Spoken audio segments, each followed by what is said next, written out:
अस्सलाम वालेकुम। आज हम बात करेंगे आँखों में से पानी आने के बारे में, आँखों के लाल हो जाने के बारे में, आँखों में से रेशा आने के बारे में और बाज़ का जब सुबह उठते हैं तो आँखें जुड़ी हुई होती हैं उनके बारे में कि ये किस वजूहात की वजह से होती है, इनका इलाज कैसे मुमकिन है।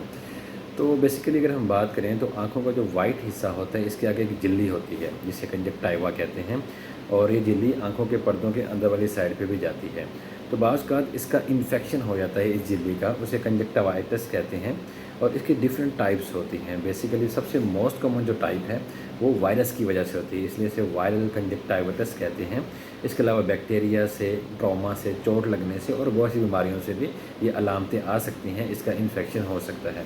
तो अगर हम सबसे कॉमन टाइप जो आजकल एक वबा भी फैली हुई है, हर दूसरा बंदा इन अलामतों के साथ हमारे पास प्रेजेंट कर रहा है और घर के बहुत से अफराद एकदम साथ के ये अलामतें आती हैं। तो इसकी अगर बात करें कि वायरल कंजक्टिवाइटिस कैसे होता है तो उसकी सबसे कॉमन वजह ये जो चेंजिंग इन्वायरमेंट है, माहौल का चेंज होना है, मौसम का चेंज होना है, बारिशों का सीज़न है, इसमें ये वायरस जल्दी ग्रो करता है, ज़्यादा ग्रो करता है और ये बीमारी ज़्यादा कॉमन हो जाती है। इसमें आँख की झिल्ली का इन्फेक्शन हो जाता है और बहुत सी क्राउडेड एरियाज़ में जहाँ पर लोग ज़्यादा होते हैं, बस स्टैंड पे और एयरपोर्ट्स पे और स्विमिंग पूल्स के में ये चीज़ ज़्यादा पाई जाती है। और इसकी अलामतें क्या होती हैं इस बीमारी की, जैसे मैंने बताया कि आँखों का लाल हो जाना, आँखों में से मुसलसल पानी आना और आँखों का खुश्क हो जाना, उसमें से रेशा आना, आँखों का जुड़ जाना, ये सारी अलामतें कंजक्टिविटिस में पाई जाती हैं। और अगर हम इसके ट्रीटमेंट की बात करें तो ट्रीटमेंट डिपेंड करता है अलामतों पे।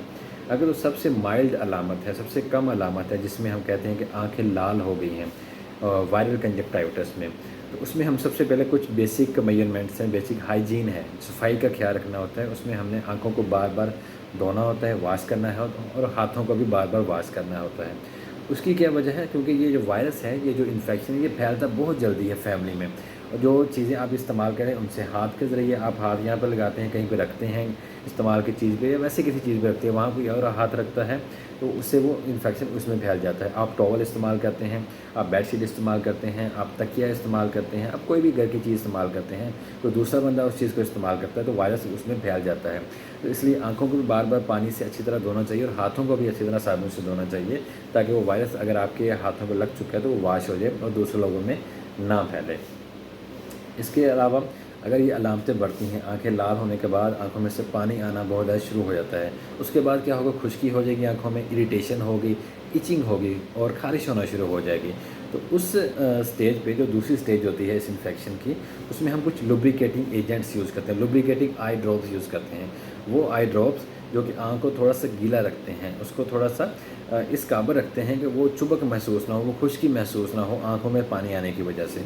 उसमें डिफरेंट टाइप्स के ड्रॉप्स आ जाते हैं, जिसमें कॉमन की बात करें तो टीयर प्लस आई ड्रॉप्स आ जाते हैं, ये भी आँखों को लुब्रिकेशन के तौर पे काम करते हैं।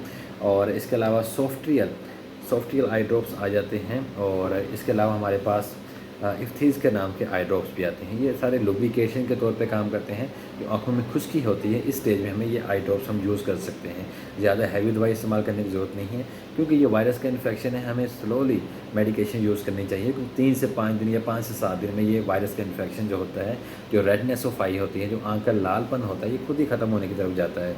लेकिन हमें अलामतें आती हैं, खुश्की आती है या पानी बहुत ज़्यादा आता है या उस पे हमें ख़ारिश करनी पड़ती है, तो उसकी सूरत में हम लुब्रिकेटिंग आई ड्रॉप्स, जो कि मैंने नाम बताया, सॉफ्टियल हो गया, इफ्थीज़ आई ड्रॉप्स हो गए, ठीक है। इसके अलावा टीयर प्लस आई ड्रॉप ये हम यूज़ कर सकते हैं। अगली स्टेज आती है जब आई में इन्फेक्शन बैक्टीरिया का हो जाता है। पहले तो वायरस का इन्फेक्शन चल रहा था, उसकी इन्फेक्शन, अगर बैक्टीरिया का इन्फेक्शन उसके ऊपर हो जाए, उसमें से रेशा आना शुरू हो जाएगा, उसमें से वाइट येलो कलर का रेशा या येलो कलर का डिस्चार्ज आना शुरू हो जाएगा।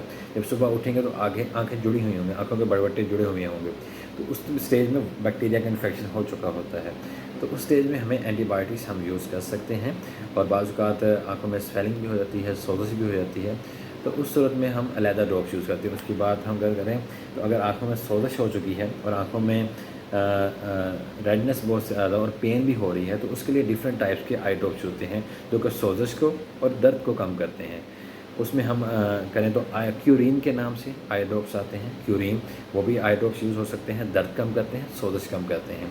इसके अलावा FML आई ड्रॉप्स होते हैं, ये भी सोज़श कम करते हैं और दर्द कम करते हैं। आई की जो सोज़श है, आँखों के आई लिड्स की, जो आँखों के बरवटों की और आँखों के पर्दों की जो सोज़श हो जाती है, उसको कम करने के लिए इस्तेमाल होते हैं। लेकिन अगर हम इन्फेक्शन को कम करना चाहते हैं, एंटीबायोटिक्स आई ड्रॉप्स इस्तेमाल करना चाहते हैं, तो उसमें हमारे पास डिफरेंट टाइप्स के एंटीबायोटिक्स ड्रॉप्स आ जाते हैं, जिसमें टोब्रा ड्रॉप्स हो जाते हैं। अगर उसके साथ बाज़ स्टीरॉयड मिक्स करते हैं तो टोब्रा ड्री आई ड्रॉप्स यूज़ होते हैं।